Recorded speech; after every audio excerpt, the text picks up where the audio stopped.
In 1954, Vietnam is divided at the 17th parallel, as Korea was divided at the 38th. Dien Bien Phu gives the Viet Minh bargaining power at a peace conference in Geneva. They get all of Vietnam north of the 17th parallel, with Hanoi their capital. It was my first tour. It was I was with the 3rd Marines, and we were up at fire bases along the DMZ, and go out, set ambushes and stuff like that. And at one point, we were putting down sensors and stuff to try to interdict the Ho Chi Minh Trail. But whether we ever did it or not, who God only knows. There were so much stuff coming down from the north. It was like putting your finger in a dike, looking back in hindsight. But we would go out and do our best to stop stuff and set up ambushes and stuff. And sometimes we get ambushed. And for a young Marine, I was 19 years old. It was pretty scary. But after that, the Marine sense takes over, and you thought you were invincible. No longer really afraid anymore, just a matter of a daily routine of doing something. Vietnam was actually a beautiful country. You go farther south in South Vietnam, that's where you run into the jungles and stuff. In the Central Highlands north, that was more like West Virginia. Hills, mountains, trees, and the only thing in common between the two is like ungodly hot. But so by the time I got there, one of the first times I was outside the fire base on a patrol, man, I'm scared shitless, and this was a VC. He jumped out and tried to bayonet me, and we got into close combat. I was scared. I what's called butt stroking him.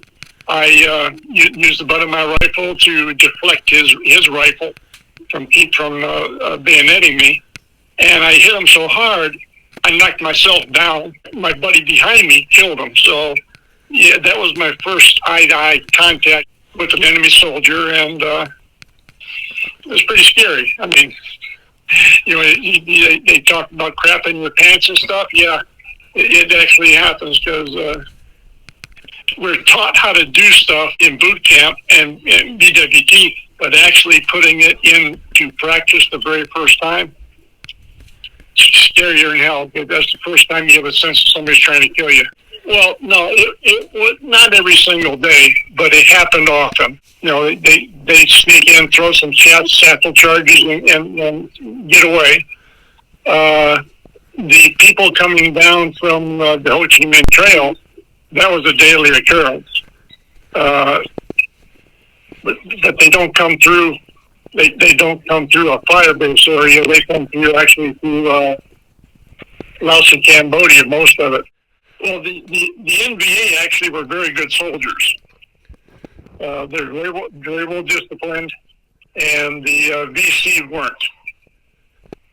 Of course, the VC was designed as they are simply to infiltrate, hit and run, cause as many casualties as they can, and then run. And the NVA, they actually try to get into a full-fledged firefight.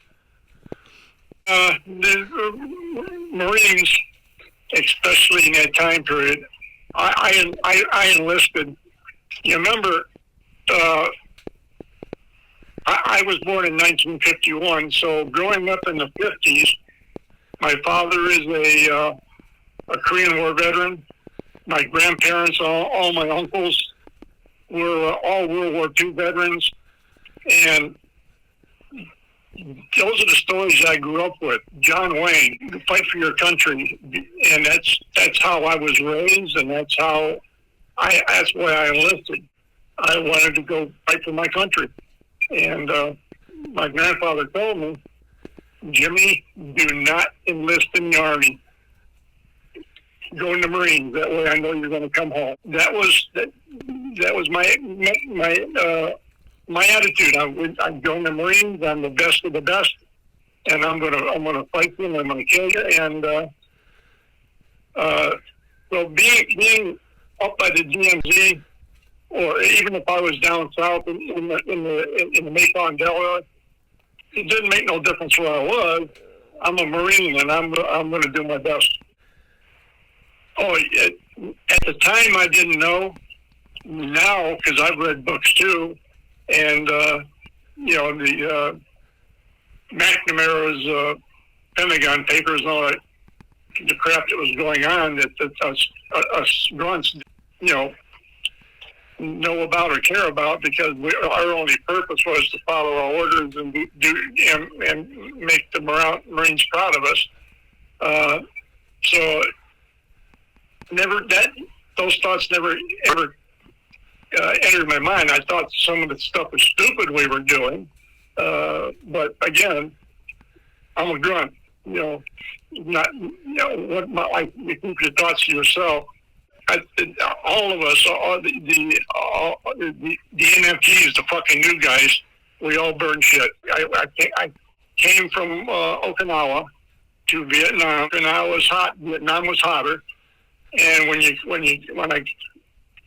opened the ramps from the C-130, first thing you get hit was tremendous heat, and so that's how the Marines acclimated us to the climate. You burn shit, and it was 55-gallon drums cut in half and mixed with diesel fuel, and you stir it. No, we ended up tearing up one of our T-shirts and putting it over our nose for the smell. That's about it. We were a couple clicks back, probably back 3 or 4 clicks, because we'd always be going out north, and it would last maybe 20 minutes to a half hour, unless you're into it with the VC. I mean the NVA. It's loud. It's intense. Most of the times you don't see who you're shooting at, because they're 300 yards away shooting at you, and it's all the only thing you occasionally can see muzzle blasts. It's intense. It's scary. If you get yourself caught in an ambush, which we did on occasion, got our asses shot up. It's damn scary. Any of your buddies that are wounded, you drag them back to some place safe where you can gain some cover that you can keep up the fight. We would have to we would do our best to establish a landing zone and secure it, so the choppers could come in and remove the wounded. A lot of things. Some of the sensors would be acoustic, so they would feel the vibration of a truck or something coming down the trail.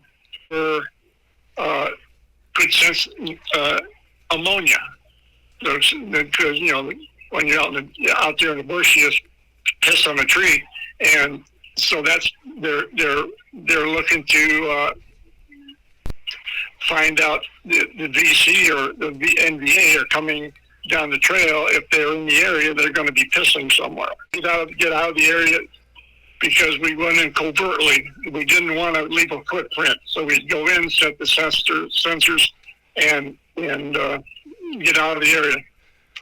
Where this stuff was sent to was way above my pay grade. Our fire base was set up to shell into the DMZ bases. They had the NVA had mortar teams and stuff. Sometimes artillery, and they would be shelling our base just as we're shelling them. Well, if we were out on patrol or something, if we're back in the fire base, if we're attacked, we can shoot back. And if we're out on patrol, if they open up on us, we're waiting for the lieutenant to say fire. civilians are off limits. You can't shoot at a civilian naturally, but most civilians in those areas are not civilians. They're actually the BC or NBA, because, like you said, during the day he's got a rake in his hand. At night he's got a rifle. So those are tough ones. My lieutenant, the guy's name was Lieutenant Green. He was a good guy, and he just says if you see a flash, don't wait, shoot.